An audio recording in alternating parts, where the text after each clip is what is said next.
So today we'll be talking about Chapter 12, Section 1. And the title of this is The Politics of Reconstruction. We're going to be talking about how Congress opposed Lincoln's and Johnson's plans for Reconstruction. Instead, they implemented their own plan to rebuild the South. So Reconstruction has two meanings. Number one, the physical rebuilding of the United States after this war. A war of this scale will do untold devastation on a country.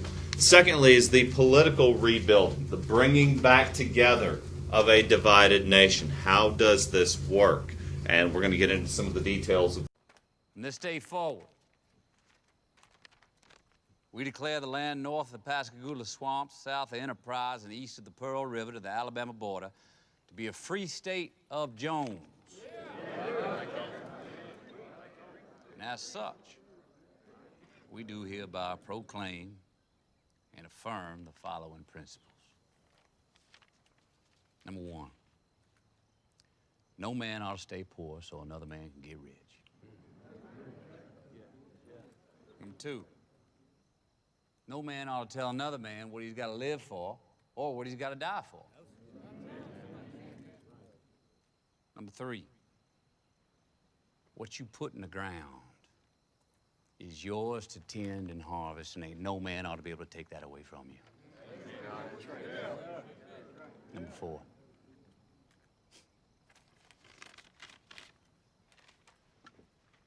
every man's a man. You can walk on two legs. You're a man.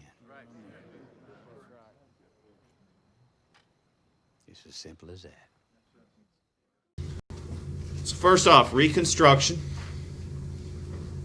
The definition that we'll be using is the period of rebuilding, both physical and political, in the years between 1865, the end of the Civil War, and 1877, we call the end of Reconstruction. The first plan that we'll be looking at was President Lincoln's plan.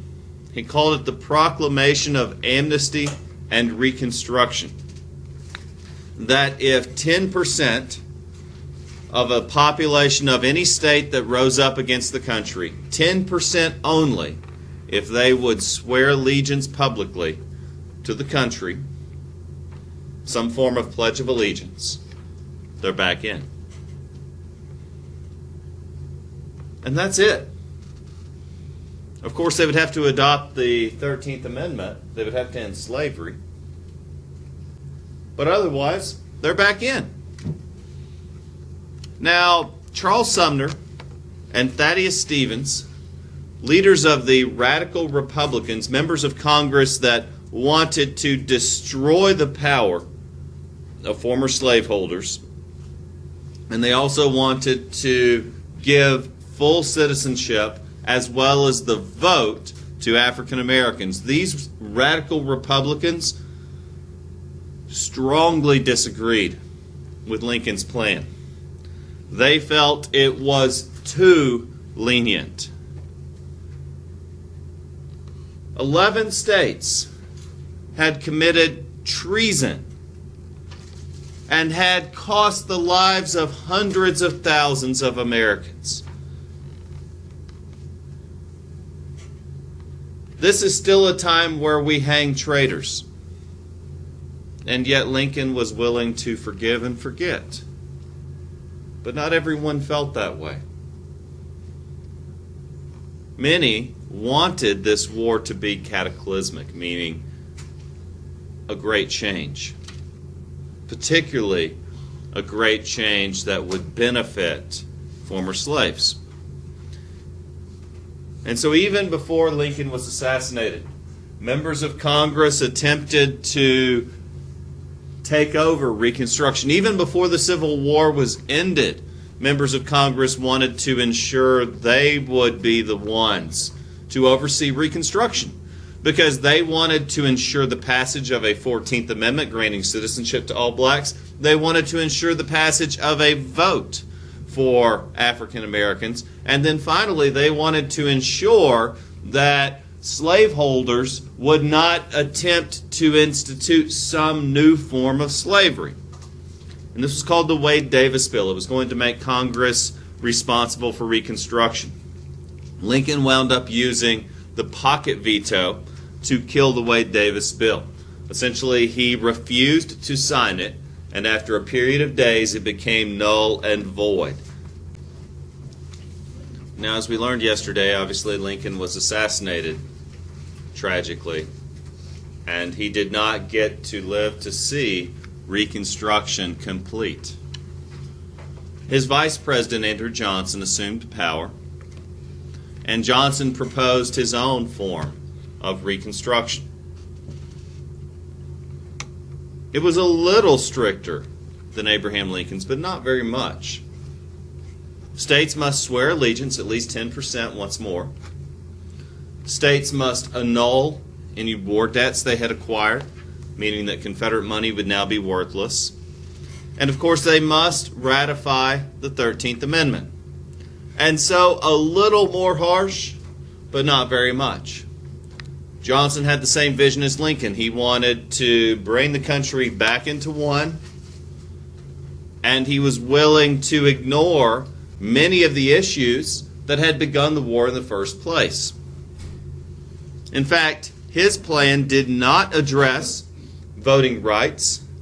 It did not address land for former slaves, and it did not address laws to protect former slaves. This is still pre-14th and 15th Amendment. And so states that had not yet applied for statehood under Lincoln's plan were willing to agree to Johnson's terms. Some states would still not fully comply, however. Mississippi would hold out until the very last and would not rejoin the Union until 1876. So the President and Congress could not agree on how to rebuild our country politically. The radical Republicans in Congress would not allow Southern legislatures from these newly incorporated states to come into Congress. They closed the doors on them. Congress, meanwhile, created the Freedmen's Bureau. This was an organization that was set up to help former slaves. In fact, it set up some of the very first public schools in southern states. So not only did it help former slaves by providing social services and education meant to bolster the black community and enable them to rejoin as free citizens, but it also helped many poor whites by providing basic social services that many had never had access to. Overall, in fact, here's a photograph from the Freedmen's Bureau. This is the Freedmen's Bureau. This is what President Johnson will seek to demonize in his disagreements with Congress. This, a simple school. Many of these all throughout the South, that's what the Freedmen's Bureau set up. This, and clinics, and basic services. overall, Brought you something. Got one. Yeah.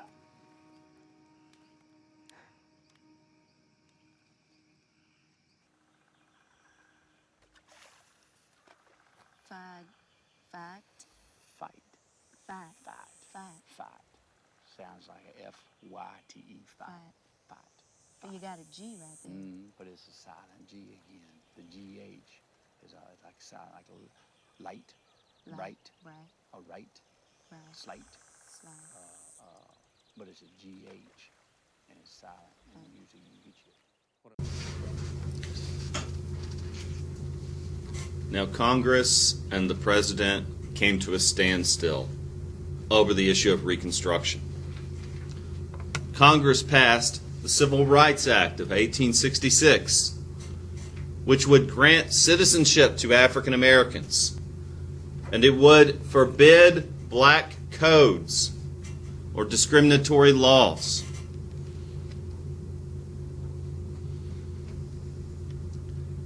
It would be revolutionary. It would forbid discrimination on the basis of race, and it would have rendered illegal Jim Crow, 100 years of segregation and discrimination. Yet it proved to be ahead of its time.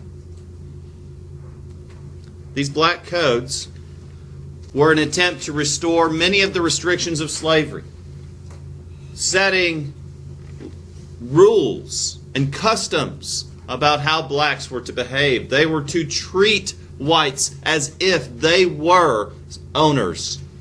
They were to behave in a specific way, or they could be beaten, or they could be imprisoned, or they could be killed. Whites would use violence to prevent blacks from improving their lives. Terrorism was rampant in the South, directed towards African Americans. And the president of this time was completely unsympathetic to the cause of African Americans. In fact, he not only vetoed the Freedmen's Bureau, those schools the president ordered to be closed down. The Civil Rights Act of 1866, the president vetoed. And we would not see another piece of legislation like this for 98 years until the passage of the 1964 Civil Rights Act. Johnson's veto here alienated not only radicals, but also moderate Republicans. In fact, the Republican Party is going to unify here against Andrew Johnson because of his opposition. Come on.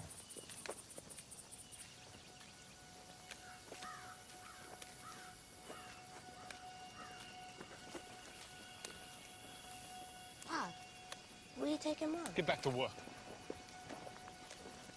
Cecil, come back here, boy. Come here. Look at me, boy. Don't you lose your temper with that man. This is world. We just living in it. You hear me? Now get on back to work.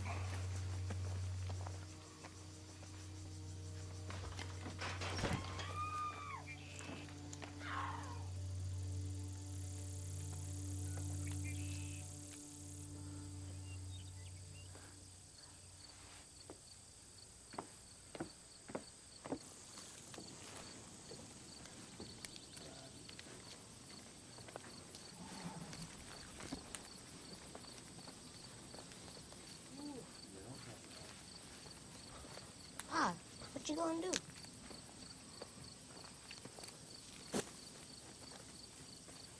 Hey.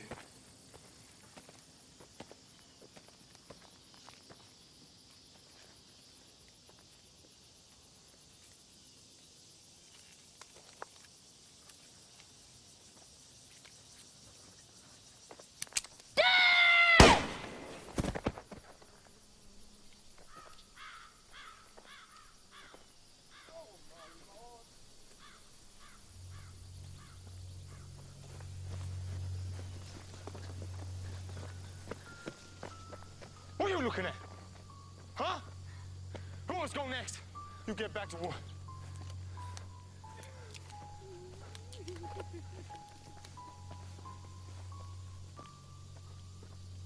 Hey, you, get some of the hands help dig a hole for his paw.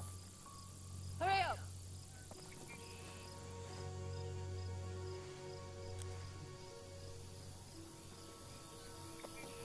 Stop crying. I'm gonna have you in the house now.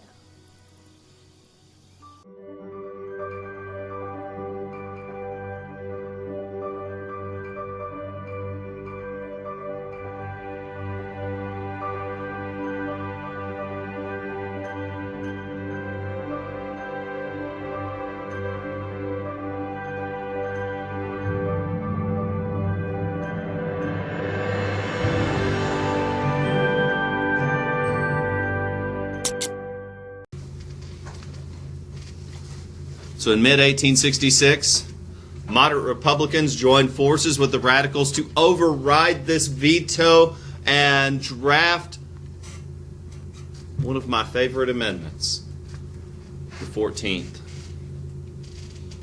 It made African Americans full citizens, but it also went further to say that equal protection under the law is guaranteed to all citizens regardless of race, gender, national origin, religion, creed. That no matter who you are, that no matter where you're from, that no matter how much money you have or who your parents are, you are equal in the eyes of the law. You may be more talented or less. You may be wealthier or not. Your skin may be brown. It may be black. It may be white. It may be blue. It doesn't matter. In the eyes of the law, you are equal to everyone else. As Harper Lee said in To Kill a Mockingbird, if there's one place that all men are created equal, it's in the eyes of the law. And that's what the 14th Amendment guaranteed. But I want you to understand that just because such a beautiful law was written, and just because it was entered into the Constitution, our most supreme law of the land, that still doesn't mean people will follow it. In fact, most southern states rejected this amendment entirely, fought it with every tooth, every fiber of their body. And even after it was ratified, they found ways to resist it. Now, the main issue in the 1866 congressional elections was the Reconstruction policy. Johnson went on a national tour urging the election of supporters of his plan. And meanwhile, the moderates and radicals, the Republican Party, wound up winning the two-thirds majority in Congress. This is called a supermajority. This means that they could override any veto of the presidents at this time. And just to give you an example, President Obama has used the veto sparsely in his presidency. Yet he has only been overridden once in his entire career as president. And it was just recently, in fact.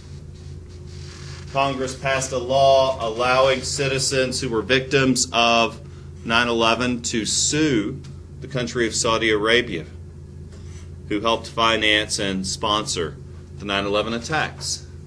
President Obama vetoed that, saying it would set an unhealthy precedent by allowing people to sue other countries because it would allow people from other countries to sue us. It would create a dangerous environment. And for the first time in his career, it was overridden.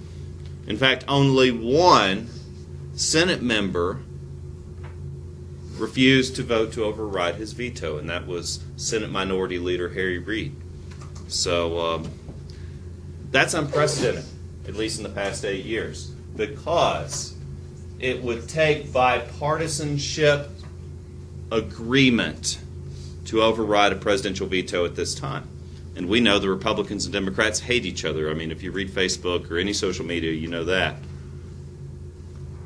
And so it rarely happens. In fact, that's the only time a veto has been overridden in the past 8 years.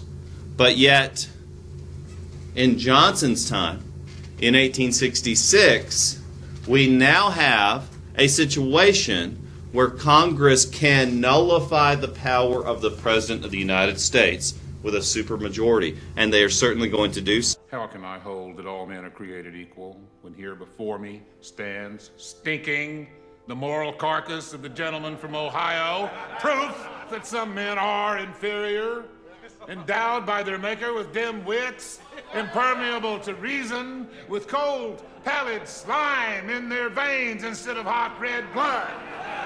You are more reptile than man, George, so low and flat that the foot of man is incapable of crushing you. How dare you!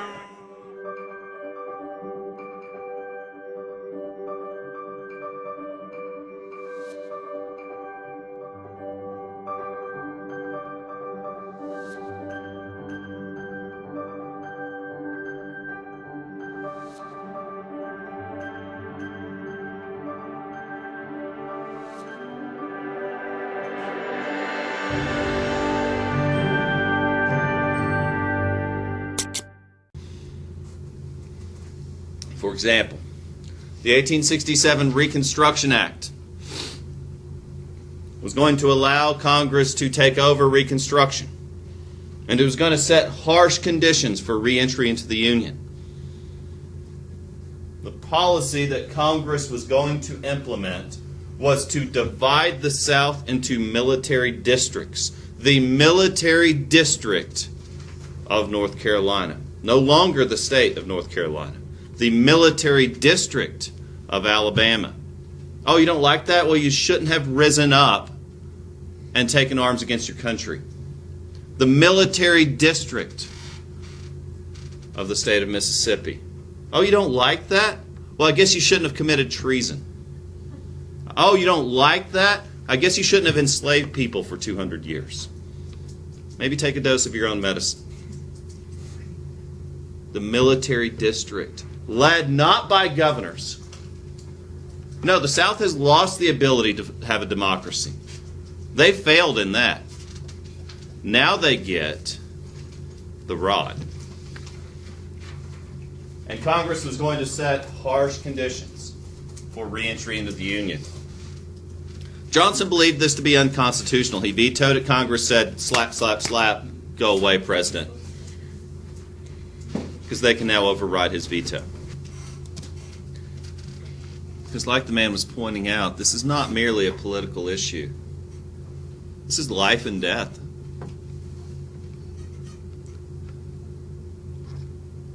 Southern slaveholders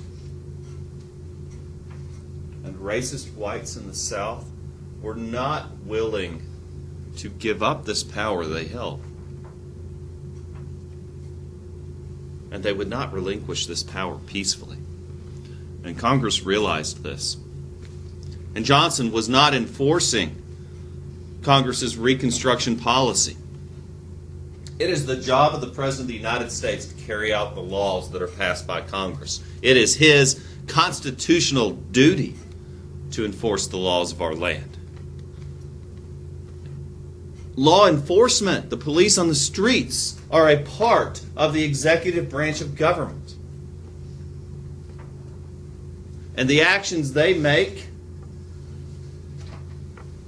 and the policies they enforce are a direct result of the policies of the President of the United States at the very top. He is their supreme leader.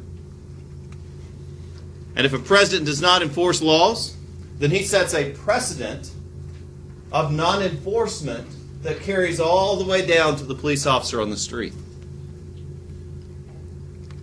And so the Republicans in Congress realize that enough is enough. The president is not carrying out his constitutional duties. They are going to seek to impeach a president for the first time in our history. Now, impeachment is laid out in the Constitution, but has never yet been used at this point in our country. Ever. And it is to formally charge a president with misconduct while in office. Now, Congress passes the Tenure of Office Act, and it was set up as a snare for President Johnson because they knew that there were members within Johnson's administration that he did not like. And Johnson understood this was a snare.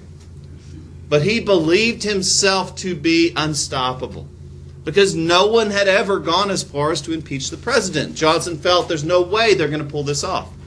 And so to test Congress, he fires Edwin Stanton, member of his department he didn't like anyway. But the point is, he was not supposed to be able to do that. He was violating clearly Congress's orders. And so the House radicals impeached the president. Now, impeachment is a formal charge of misconduct. That means it's going to go to trial. It then has to go to the Senate, who will then decide the fate of the president. At the very least, if they decide to fire the president, that comes from the Senate. And then they can even choose to press charges, and then it would go to a criminal trial, perhaps overseen by the Supreme Court. The Senate chose not to convict by one vote. And so here's the tally. And so Ulysses S. Grant, former Union general, was elected the 18th President of the United States with the help of the African American vote, made possible by the 15th Amendment to the United States Constitution, which gives voting rights to all, regardless of race. And while the South was powerless to stop these amendments from being written into the Constitution, and while they were required to ratify these amendments within their own state constitutions as condition for re-entry into the Union, they refused to enforce these amendments. Meanwhile, white Southerners, uniting under the banner of the Ku Klux Klan, would use violence to prevent blacks from voting. We'll talk more about them in the next couple of days. Congress passed the Enforcement Act of 1870, requiring that the federal government punish violators of these constitutional amendments. However, enforcement is going to prove rather difficult in these southern states of these amendments. So today we'll be talking about Chapter 12, Section 2, and it's called Reconstructing Society. As we talk about various groups that contributed to the rebuilding of Southern society after the war, we're going to be talking about several different conflicting ideologies about how the South should be incorporated back into the Union. We talked about that at the political level yesterday. Now we're going to be talking about that at the popular level, about how people reacted to life after the war. And so since we're talking about how people reacted to after the war, we need to look at how this affected the South. We're going to start by looking at physical and economic conditions. Now, by 1870, all Confederate states in the Union, because we now no longer call it Union and Confederacy, it is now just the Union, the South has surrendered, but all Confederate states have installed Republican governments leading them. These are not democratically elected Republican governments. These are installed with the Union military. Meanwhile, much of the South has been destroyed. Many buildings, many roads, many railroads, homes, farms. There has been a great, untold physical devastation that has wreaked the South. No hurricane has ever matched the destruction that the Civil War has wrought upon the United States. Many in the South were left impoverished after the Civil War. Value of Southern properties plummeted. Confederate money was now worthless. 1/5 of all white males in the South were dead as a result of the war. That's 20% of the white male population of the South died in this war.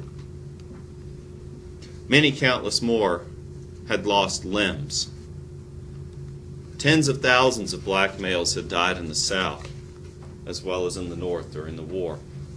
In fact, as many as 180,000 black soldiers served in the Union during the war. So the question is, what is to be done? What is the response to this? One idea was to provide public works programs, to set up public transportation, to set up homes for orphans who have lost families in the war, programs and structures for the disabled, opportunities for education where none existed before. In fact, many southern states had no public schools prior to the war. But all of these programs are going to take a great deal of investment, both public investment in the form of government programs and private investment in the form of entrepreneurs. But one of the major problems here is that no northern entrepreneurs wanted to invest in the South.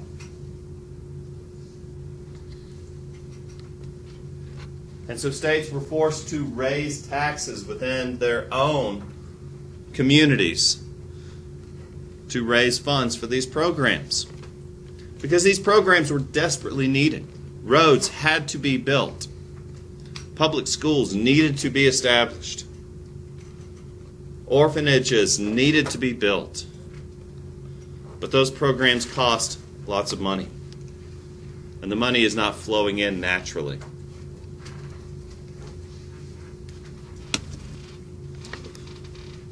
What we often forget is that after a war of this scale, there will be hundreds of thousands of dead to be buried. In many cases, the need for expediency and war required that armies left the dead where they lie, but they would still have to be buried.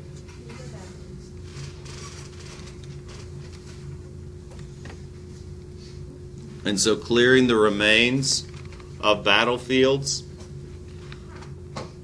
was a job that had to be done, and these people had to be buried with honor and could not be left to lie. One thing we also forget, many people became homeless after this war. If an invading army is coming, it doesn't matter what your political loyalties are. You need to get out of the way. You need to run. It doesn't matter if they're your friends or not. An invading army is dangerous, and you need to get away. And many people did just that. But what happens when you pack up everything and run? You become homeless. The formal term for that is a refugee. There was a refugee crisis in the southern United States caused by this war. And what have we experienced in recent times with refugees? What has been the sentiment towards the Syrian refugees? So again, distrust. Many refugees experience an unwelcome feeling because countries don't want them. And yes, southern refugees experience those same sentiments in many cases because they were forced to pick up everything and run away. Now, after the war was over, many of these people tried to return home to a life that has been forever changed. Meanwhile, though the war was over, it did not cure the animosity that Northerners felt towards the South or that Southerners felt towards the North. In fact, if you voted Republican as a Southerner, you were considered a traitor. Southern Republicans were called scalawags. I know the term doesn't carry over or translate in the modern day. We don't use that term as much anymore, but scalawags was a very offensive term. It referred to a Southerner who was voting against his people. You were a scalawag. Most of these Southern Republicans, which, by the way, my family were Southern Republicans, both before and after the war. Most of these Southern Republicans, like my family, were small farmers. We didn't own slaves. I mean, heck, my family barely owned anything except for what they built themselves at that time. My dad was the first of his family to be born in a hospital. Everyone before that delivered their own babies or had a midwife come. They were subsistence farmers. They lived off the land. My grandma used to say, who, by the way, knew lots of people who were in the Civil War at this time. She remembered this time period. She used to say we didn't even know a Great Depression was going on because we were always poor. And we never went to the store because we couldn't afford to. She remembered covered wagons. But her family were small farmers. And the issue of slavery was not one they had a stake in, because they didn't own slaves. But they were Republicans. But they would have been considered traitors by many. Now, some people did move from the North to the South. While Northern investment in the South was not significant enough to pull the South out of the depression that they were in after the war, there were Northerners who moved south. But they were often met with animosity. They were called carpetbaggers. And that's a term that some hateful people still use to refer to people who have moved from the North. My mom moved from Michigan to Cookeville, Tennessee when she was in high school. She was called all manner of names. Carpetbagger was the least offensive, simply because of the fact that her family had moved from the North and that she spoke with a Michigan accent and that her dad speaks with a Brooklyn accent still today. But they moved from the North and they stuck out like a sore thumb. And to many, they were unwanted and unwelcome, simply because of where they were from. And that was in the 1960s. That was 100 years after the war was over. And yet still, when I was in high school, there was an arsonist who went around burning people's homes to the ground who had moved here from the North. And that was in the 1990s. That was almost 150 years, almost after the war was over. In many ways, we are still dealing with the repercussions of this war. And culturally, we still remain divided. And that's unfortunate. Even the media was perpetrating this myth of Northerners coming as carpetbaggers to take and steal and take advantage of. Now, the 15th Amendment granted the right to vote to African Americans. And of all the Southern Republicans that were being called scalawags, African Americans were the largest group of Southern Republicans, which makes perfect sense. But I want you to understand that in many areas, 90% of African Americans voted. And most of them voted Republican at this time. Because it was the Republican Party, after all, that had ended slavery. But 90% of African Americans voted. And yet today, no one votes anymore. I hear all manner of excuses. Oh, I just don't like either person. Or, it's just too much trouble. Or I've got to work that day. Or I've got other things to do. Excuse, excuse, excuse. But when you take that right away from someone, and then they see the amount of sacrifice that was made to have that right, then it is more greatly appreciated. I'd love to see voting records of those who have served in the armed forces versus those who have not. You know, when you have put your life on the line, I think it means more.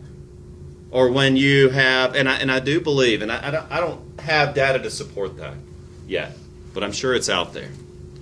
But when you have seen people, or when you have gone through a thing as a people historically, for example, when African Americans did not have the right to vote, and then they saw and they participated in a large movement where many died so that they could have that right, they showed up. And they voted.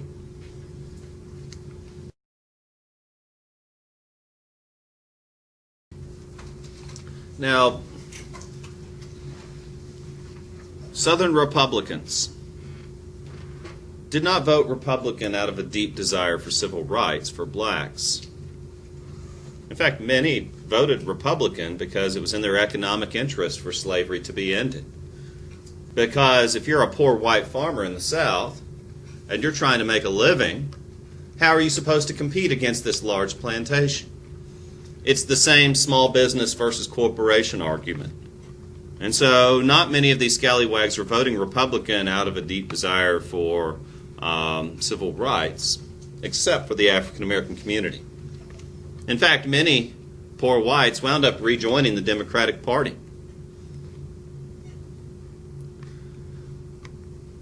And so I want you to imagine for a moment that you have been tasked with leading a hostile people.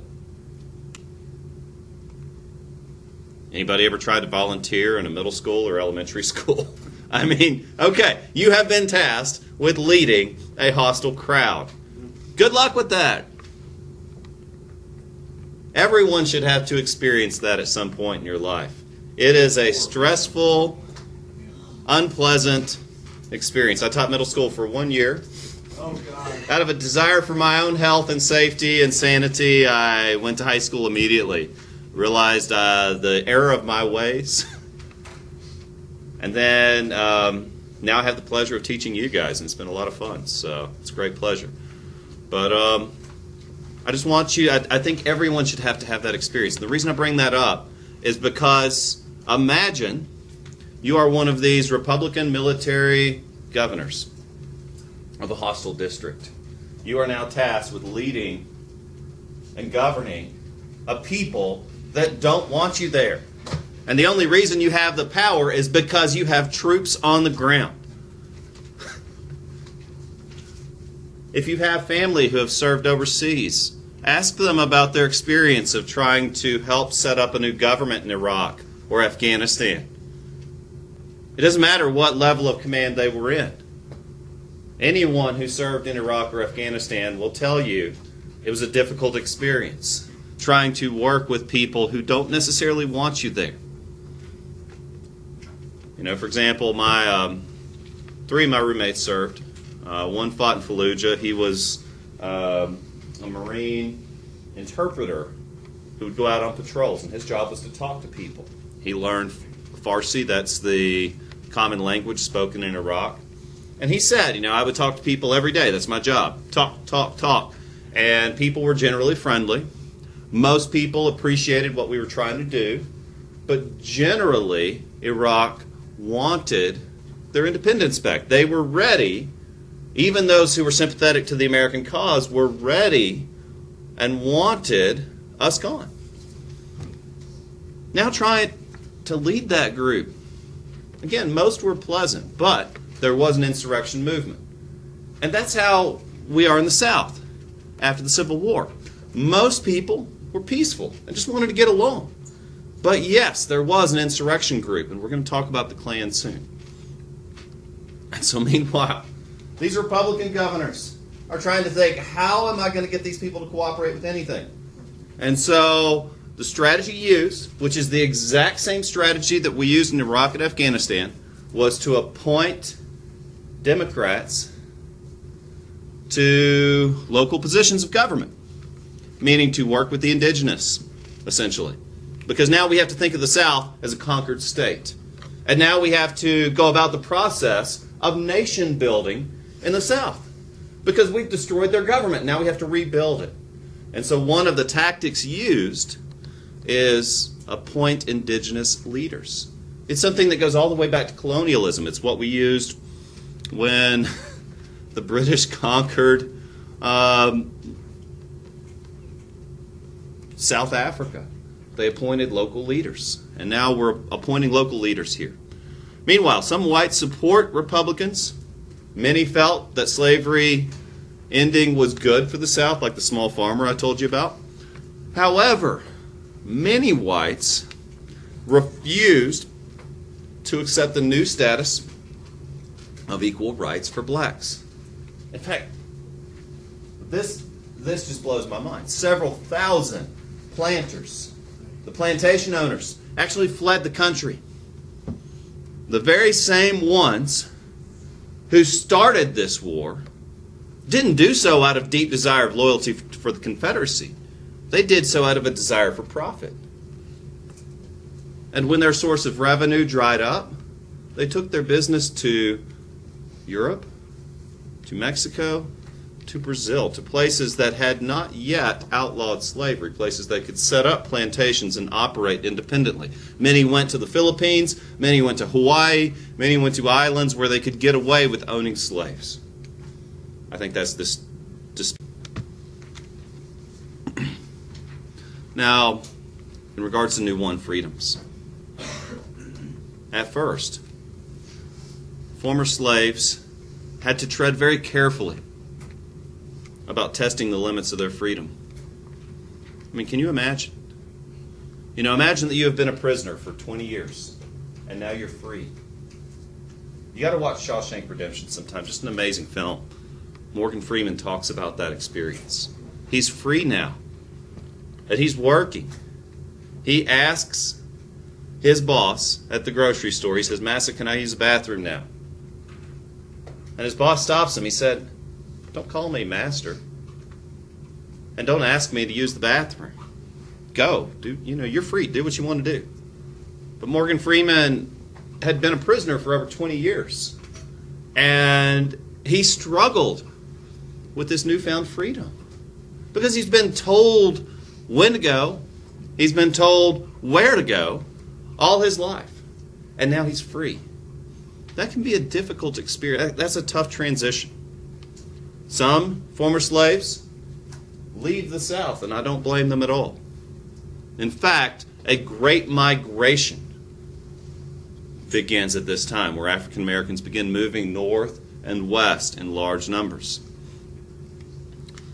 But also, there's this generation-long process of heartbreaking stories. Many African Americans and former slaves spend the rest of their lives looking for loved ones.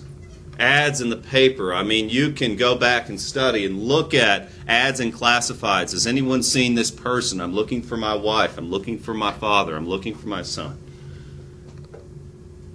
For the next generation. Former slaves can now marry legally. Did you know that? We prevented slaves from marrying legally and used some of the very same excuses that people are using about homosexual couples now. The very same types of bigoted comments were being used about African Americans that are being used now about homosexual couples. But now they get to marry legally. And now, yes, they get to keep their children. For the first time in the history of our country, the Constitution actually applied. And all did mean all, for once. But yes, free people of all ages are going to seek an education. This is where I used to get on my stump a lot in talking about education, because you don't appreciate a thing until it's been taken away. And slaves were not allowed to even learn how to read or write. And so education became very valuable. In fact, many African Americans established schools and universities like Booker T. Washington. Initially, most teachers were whites who had moved from the north, like the clip of the Freedmen's Bureau I showed you. But by 1869, most teachers are black, who had sought an education at places like Tuskegee Normal and Industrial Institute. Many African Americans founded churches. Yes, slaves were not allowed to even found a church. They were required to go to the white churches and hear from the pulpit every Sunday how they were an inferior people. And the misguided concept that they were the descendants of Japheth, that just makes me angry. You guys ever heard that? The story of Japheth? This is the story that whites would use for hundreds of years. Sometimes you still hear it. I heard it growing up. It's a big part of the movie Mississippi Burning. Whites would use this story to justify the way they treated blacks. So in the book of Genesis, there's the story of Noah and the flood, right? Everybody grew up with the cute animals on the boat and all that. It was a story you don't hear as often. After the flood, they've all settled down. Noah got slapped drunk one night. True story. He passed out. He was naked. And one of his sons, named Japheth, saw him, came into the tent, and was like, "Whoa, Dad, hey, claw my eyes out real quick, hang on." And he goes back and he tells his brothers, "Hey guys, Dad is passed out naked and I'm kind of freaked out right now." So his brothers walk in backwards and cover their father. Once Noah wakes up, so I guess he sobers up the next day, and he goes, "What happened?" And his brothers go, "Well, Japheth saw you, freaked out, told us, and we covered you up." Noah cursed Japheth. He said, "You will go and live in the Southlands, and you will be, and your people will be, servants to your brothers for all time." And many whites say that African Americans are descendants of Japheth. And they use that to perpetuate the curse that Noah gave to his son. And they use that very story to justify. Now here's the thing. You're going to believe what you want to believe. You're going to shape your worldview around what you want to see. And if you want to see blacks as inferior, you're going to interpret that story the way you want to. So African Americans went on to found their own churches. The African American Methodist Episcopal Church was one of the most popular and prominent. African Americans formed thousands of volunteer organizations to attempt to build up their communities and help one another. I love this picture. This is an elderly lady, photographed, by the way, who was once a slave, who's being taught to read by a younger lady. And I always wonder when I look at that picture, did this younger lady have to grow up as a slave? Was she allowed to read and write from a very young age, while perhaps her grandmother was not? I don't know the background behind that story, but I like to look at it and think, I wonder how grateful that woman is for being allowed, for being able to learn. Because when I think of that picture, I think of my grandmother and how she wasn't able to go to school beyond the 8th grade. She just wasn't. There was no school for her beyond the 8th grade. And so she went to the 8th grade a second time. Not because she did poorly the first time, but because it was the only school she got to go to. And she would walk to school. And I clocked it. She told me where they lived and where the school was. It was 4 miles to that school. She walked there and walked back every day. And all through her life, she lived to 97. That was the biggest thing she always instilled in us, was a love of education. Because she didn't get to have it. Now, as I said, most African Americans were Republican. And once blacks got the right to vote, many African Americans went on to hold local, state, and even federal positions, such as Hiram Revels, who became the first black senator.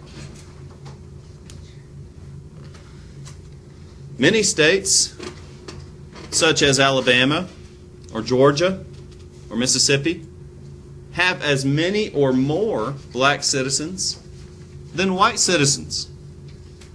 Yet, there were only 16 African Americans in Congress by 1867. Okay, now by 1866, Republican governments required the repeal of most black codes.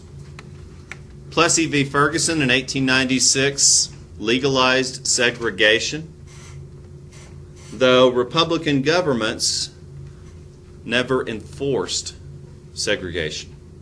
Yet it was enforced at the popular level. For example, a black man might not get arrested for sitting in a white seat, but he's certainly going to be drug off and beat half to death. Might not see jail, but an angry mob might pull him out and hang him anyway.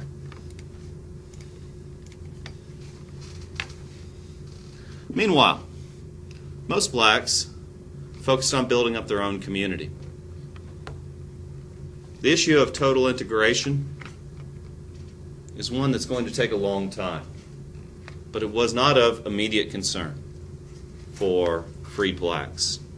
And we'll talk about differing philosophies of civil rights, Booker T. Washington and W.E.B. Du Bois, in our next essay project. Now, William Tecumseh Sherman was hardcore. I mean, it's like we unleashed Hitler on the South. However, Hitler had a heart in this case. Sherman was willing to do unspeakable things in the name of ending the war and perhaps even ending slavery. And I think he did have, but I think Sherman did have a heart. For example, any slave who would escape their plantations, any African American who would serve in his army, would be promised 40 acres of land and a mule they could use to start out. And so Sherman, as he conquered and burned and pillaged and looted and did all these horrible things, was actually helping former slaves to settle down and get started and settle on this abandoned land. Now, President Johnson, after the war, ordered all these slaves who had been given land by General Sherman to be evicted from their property so these plantation owners could go back to their homes. Many Republicans, meanwhile, rejected the seizing of property from these former slaves. Meanwhile, the question of plantations. The plantation system didn't actually die. It just changed. Plantations were never outlawed. In fact, I mean, you go to Coast Carolina, you're going to see giant farms. You will see large labor forces picking cotton. Hasn't changed too much. Yes, some mechanization, but still. So many planters feared they'd be unable to make a profit if they had to pay people. So they just decided we will pay them very, very little. And they continued their plantations, and it worked out. Because what they could do is hire these people to work, pay them the equivalent of what they would have paid a slave to live and eat, and they wouldn't lose much money. So many freed slaves wound up working in the mills. Many wound up working on the railroads. In many cases, they were forced to go back to plantations.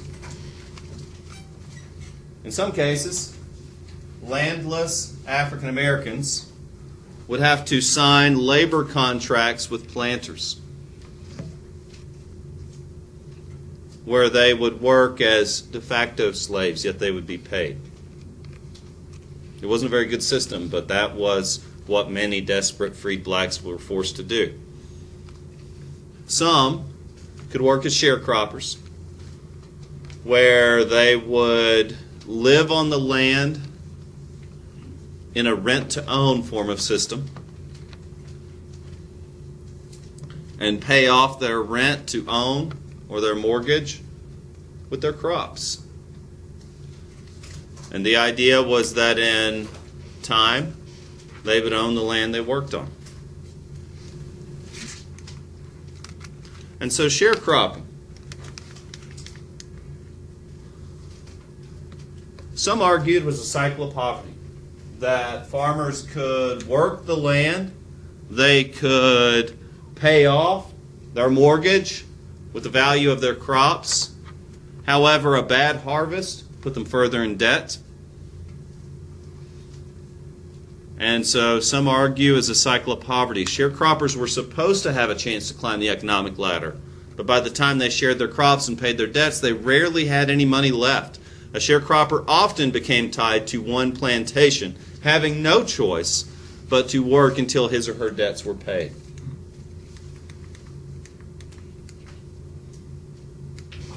Congress.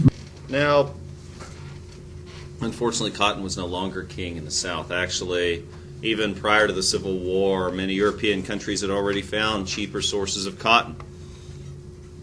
As other countries also increased their own cotton productions, the South attempted to keep production at its pre-war levels, but also attempted to diversify by getting into the textile business by growing tobacco, but they generally would have to pay less than what people could make in the North. And so many workers were fleeing the South, moving to the North. Many banks had held Confederate debt, had accepted Confederate money as currency. Those banks failed. And the South was generally in a state of economic depression after the war was over. And so we'll talk about its collapse and the collapse of Reconstruction more. So today we'll be talking about Chapter 12, Section 3, and it's called The Collapse of Reconstruction. We're going to be talking about Southern opposition to radical Reconstruction. That was the members of Congress who hoped to make Reconstruction ensure civil liberties for African Americans, and they were called radicals for that. Of course, the South opposed this concept. But we're also going to be talking about economic problems in the North and how the time of Reconstruction, the time of Union rule over the Confederacy to enforce civil liberties for blacks, came to an end. Nation building in the South failed. We gave up on building a nation in the South, and we allowed the restoration of home rule. We gave up on ensuring civil liberties for blacks in the South, and I'll hope to explain why through the course of our lesson. I want to start with the obvious here. Last week, Cassie asked a question about why did African American participation in politics have an end date? Why is that a thing? Why is 1877 significant? And I kind of gave an obvious answer, but I promised I would come back to it. This is a charcoal engraving of members of the Ku Klux Klan. Known by many names, they were a white terrorist Christian organization, or at least they called themselves Christian, but they were a white terrorist organization seeking to stop African American influence on politics in the South, and still exist today. The Ku Klux Klan, called KKK for short, began as a Confederate Veterans Club.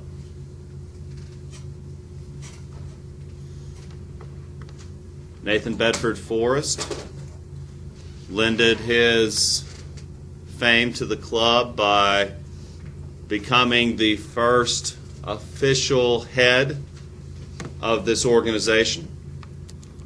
Quickly turned into a terrorist movement. The group grew rapidly and has similarities to many different insurrectionist groups that nations encounter when attempting to nation build. You know, of course, the United States military has encountered Al-Qaeda, has confronted ISIS, has worked against various insurrection groups throughout its history. Anytime we try to modernize or democratize an area, sometimes you find groups that don't want that. The aim of the Ku Klux Klan was to restore white supremacy in the South. They were responsible for the deaths of thousands.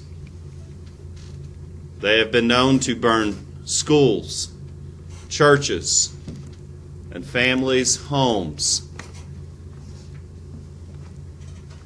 all in the name of pushing Republican governments out of power. Which is why I said it's significant that in 2010, North Carolina became a Republican-controlled state, because that's the first time that had occurred since Reconstruction. Southern Democrats were working in cahoots with the Ku Klux Klan and were notorious for using violence to intimidate black voters. If a black man would show up to the polls to vote, they might burn a cross in his yard. If he continues to behave that way, they might burn his home down, or kill him, or threaten his family.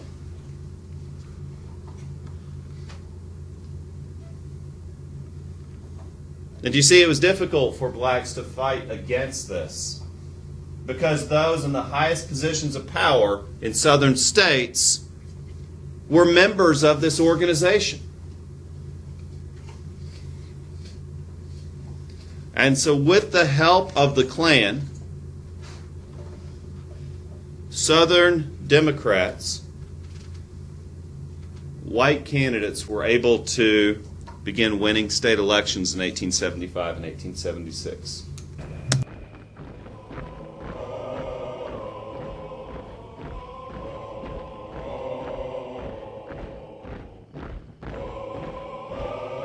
I ain't never harmed you. Neither you gentlemen.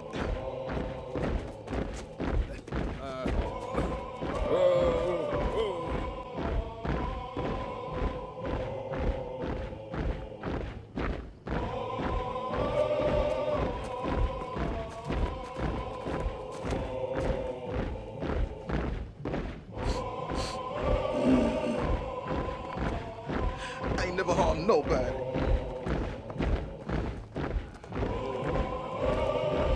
Hey, Tommy. Huh? Son, we come to rescue you. Well, that's mighty kind of you boys, but I don't think nothing's gonna save me now. The devil's come to collect his due. Don't be crazy, Tommy. You don't want to get hanged? Well, no, I don't reckon I do, but that's the way it seems to be working out. Listen, Tommy, I got a plan.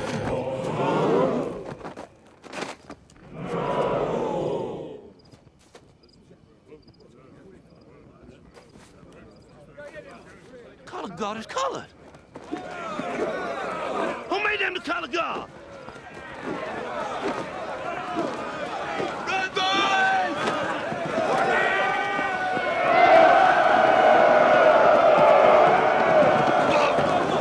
No, son. Can't let that flag touch the ground.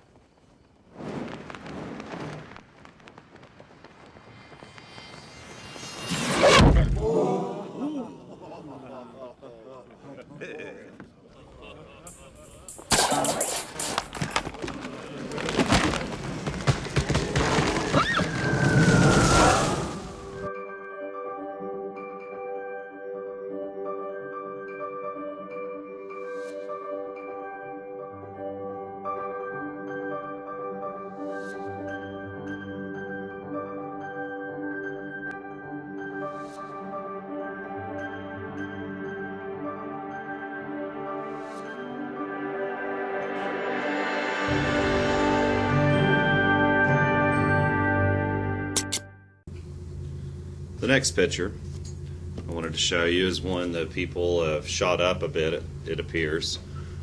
Is yet another member of the Ku Klux Klan. This time it's a photograph. Distorted because I think they've shot up the picture again.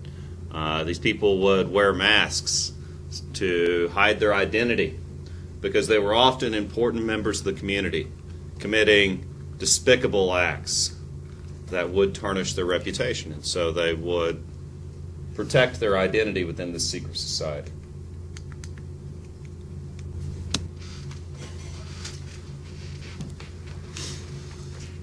The Klan was very powerful at this time. They represented an active insurrectionist movement. You could argue they represented a continuation of the Civil War. Black landowners, skilled workers, any African Americans who sought to advance their status could come under attack from these groups.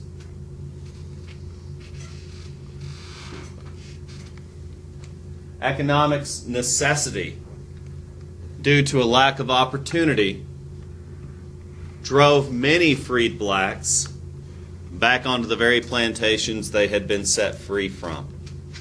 Many freed blacks wound up as wage workers or sharecroppers, working once again for the same white men they had used to call masters.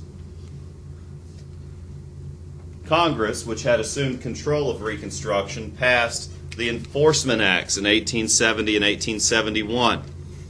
The purpose of these laws were to curtail the power of the Klan and the Southern Democrats. However, the Supreme Court ruled this act unconstitutional. Yet Klan violence did eventually decrease. Because, let's be honest, white supremacy was restored in the South. The black vote was suppressed. Jim Crow did reign for almost 100 more years. Home rule prevailed. And we'll look at why in a moment. In 1872, Congress passed the Amnesty Act, part of Lincoln's plan for Reconstruction. This actually returned voting rights to Confederate veterans. Those who had raised arms against our country could once again vote in our elections. Within a short matter of time, Congress allowed the Freedmen's Bureau, that group that set up the very first public schools in the South, to expire. A little about Ulysses S. Grant. He individually was considered to be honest. But he made the mistake of appointing close friends of his into political office. In 1872, a number of scandals surrounded his administration. People that he had appointed to advise him and serve in these federal cabinet level positions were extorting money and embarrassing Grant's administration. So partly because of the corruption, in 1872 a liberal Republican Party formed. They nominated Horace Greeley, the founder of the Radical Republicans, and so the Republican Party is going to splinter here. Kind of like how the Tea Party movement was a splinter off of the Republican Party recently. The Democrats went on to nominate Greeley as well. But yet Grant, the incumbent, won by a wide margin. But this splintering within the Republican Party weakened the radical Republicans, and this made Reconstruction even more difficult. Grant had possibly one of the most corrupt administrations in American history. Because of charges of corruption and conspiracy, Grant chose not to seek re-election. And the scandals diverted attention from the real problems facing our country. Because what was going on in the South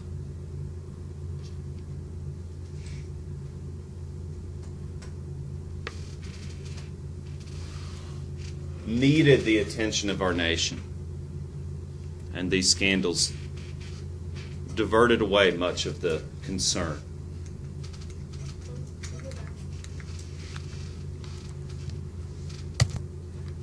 Because you see, nation building in a hostile territory is a difficult task. It requires significant financial investment and significant commitment on part of the people who are paying the taxes that support the troops in these places. You know, for example, the Iraq War was extremely popular in its beginning, but we still have troops there. And people's concern for the matters in Iraq have grown less and less with each year. The same with Afghanistan. We still have troops there. But again, attention has waned as time has gone on.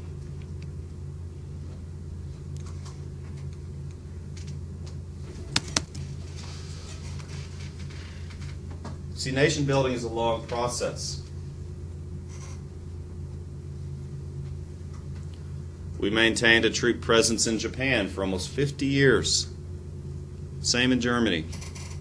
We still have a strong presence in Korea. It's a long commitment. to help create a democracy. And it's not an easy one. And these scandals, which actually began to cause several economic crises, such as the Panic of 1873, it fueled a dispute over currency. The wealthy in our country wanted our country to remain and return to the gold standard. However, the poorer parts of our country, the South and the West, wanted deficit spending through the creation of greenbacks. These were currencies not backed by gold to stimulate the economy and increase the money supply. Yet in 1875, the Specie Resumption Act put the country back on the gold standard. And this also weakened support for the radical Republicans, because anytime you have economic troubles, foreign policy concerns go to the back burner. How can we afford to nation build in the South? How can we afford to keep troops on the ground in Alabama when we have an economic crisis going on? We need to pull back. We need to withdraw. It's weird thinking of Georgia as hostile territory in need of reconstruction. But that's exactly what it was at this time. And when you have economic troubles, like the recession that we experienced a few years ago, concern for foreign affairs dwindles. And so this cartoon portrays the panic as a health officer sweeping garbage out of Wall Street. The trash is labeled various things such as rotten railways, shaky banks, and examples of corruption. And then finally, here's a drawing of the Panic of 1873. In many ways, this panic was a severe depression. Banks failing, a currency in question. And many people said, we don't have time to be thinking about what's going on in the South right now. We need to focus on our own economy. There were a number of Supreme Court decisions that undermined Reconstruction, such as Plessy v. Ferguson. It undermined the 14th and 15th Amendments. The Supreme Court, for example, ruled that segregation was not a violation of the 14th Amendment, and that ruling would stand until 1953. The Supreme Court turned a blind eye to the poll tax and the literacy tests that the South were using to keep blacks from voting. The federal government essentially lost the power to protect African Americans' rights. But as I said, partly due to economic troubles, partly due to the long duration of Reconstruction, attention shifted to other problems. Many people wanted an end to Reconstruction so that we could bring our troops home, so that we could restore these southern states to their previous status. And many people began to dislike Reconstruction policies. Because if the Civil War was unpopular after 4 years, by 1865 it was extremely unpopular. Imagine how unpopular it was by 1870, after 10 years. Or 1875, after 15 years, there are still federal troops in southern states. Yes, it was extremely unpopular. Yes, the cause was noble. But even a noble cause will draw critics if it takes too long and costs too much. Many Republicans begin to give up on Reconstruction. There's a lack of public support. There's a lack of judicial support. And really, the presidency at this time is dealing with their own scandals. And so they can't provide the leadership necessary to stay the course. This was no Abraham Lincoln at the helm here. And so the Republicans concluded that government cannot impose moral and social change, that these changes have to come from people themselves, that you cannot force cultural change, even if it's the right change that needs to happen.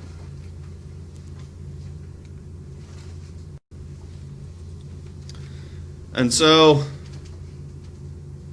what many Southerners at this time called redemption was the return of Democrats to power in the South. By 1869, many Democrats had begun to replace Republican governments in the South, but 1876 is when it all went down. It was a presidential election. The Republican nominee was Rutherford B. Hayes, not Grant. Grant chose not to run because of the scandals around his administration. The Democrats chose Samuel J. Tilden. Well, as you can imagine, the Republicans are not going to be very popular in the South, not without the black vote, because blacks were terrorized to keep away from the polls. However, there were Northern Democrats, and so the Democratic Party at this time represented one of the only national parties. So Samuel J. Tilden had a good chance of winning. In fact, he won the popular vote.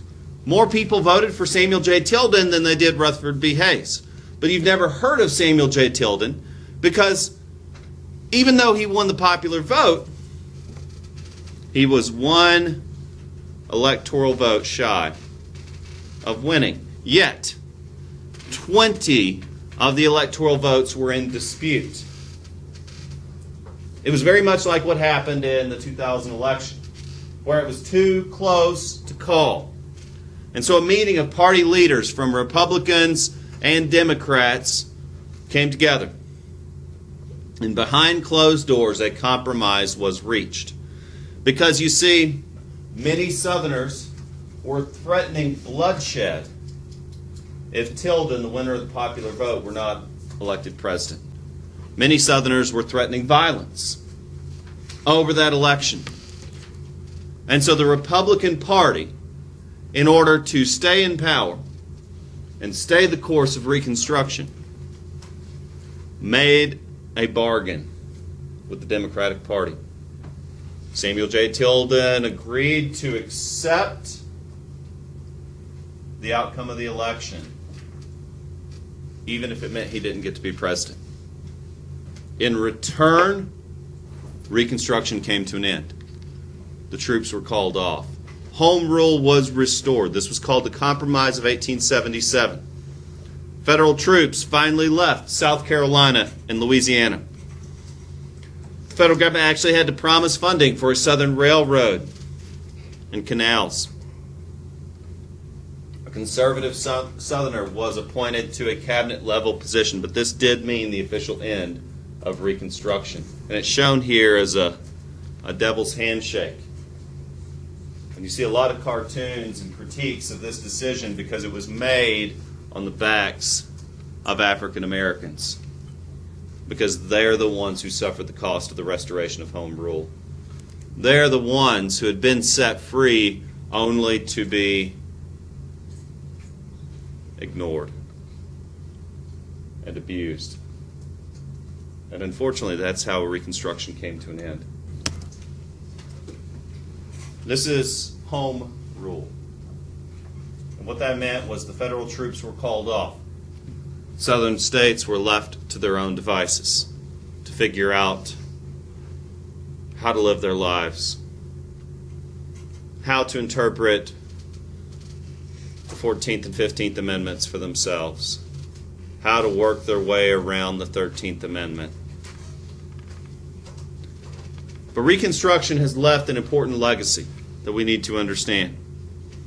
The Republicans failed to protect the rights that they had given to former slaves. Their unwillingness to distribute the land that had been promised blocked economic independence for African Americans, because many found themselves in situations of poverty that, had they been given the help promised to them, it might not have been the case. There were amendments that abolished slavery. The 14th and 15th Amendments did set the constitutional basis for civil rights. And African Americans did build and grow their own communities.